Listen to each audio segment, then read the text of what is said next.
নমস্কার বন্ধুরা, আজকের ব্লগে আপনাদের স্বাগত। আজকে থাম্বনেল দেখে বুঝতেই পেরেছেন কোথাকার দিচ্ছি, কিন্তু আজকে অনেক দেরি হয়ে যাচ্ছে আমার ভিডিও কোনো ব্লগগুলো ছাড়তে, কারণ একলা এডিট করতে হয়, একলা সব কিছু করতে হয়। ওই জন্য আজকে আমরা যাচ্ছি তারকেশ্বর। বাড়ি থেকে বেরিয়ে পড়লাম আমরা।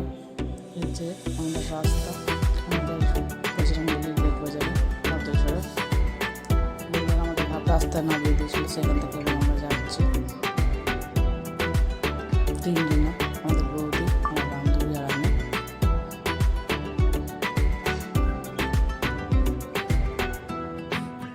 এবার সারাপুলির আগে নামিয়ে দিয়েছে বৈদ্যবাট থেকে, ভিতর দিয়ে হেঁটে সারাপুলির বাজারের ওখান থেকে গিয়ে আমি সারাপুলির ঘাট থেকে জল তুলবো।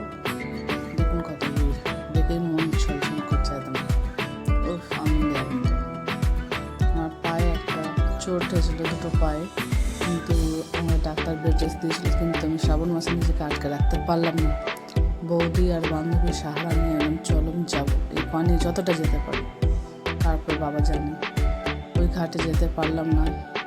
সারাপুলি ঘাটে একটা চারিদিকে ঘাট করেছে, এই ঘাটে আমরা চান করেছি। দেখুন কত ভিড়। তাও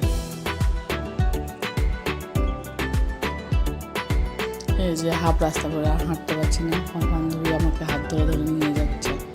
হাঁটতে পারছি না, যেহেতু আমার পায়ের চোট আছে।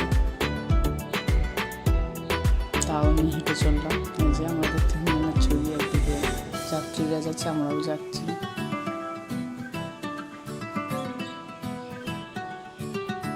যে ঠাকুরের রাতের দৃশ্য দেখুন, ঠাকুরের এই যে বড় বড় এগুলো নিয়ে যায়, ঠাকুরদের সাজিয়ে, এগুলো দেখে মন একদম কি বলবো, যদি রিয়েলি কোনো দিন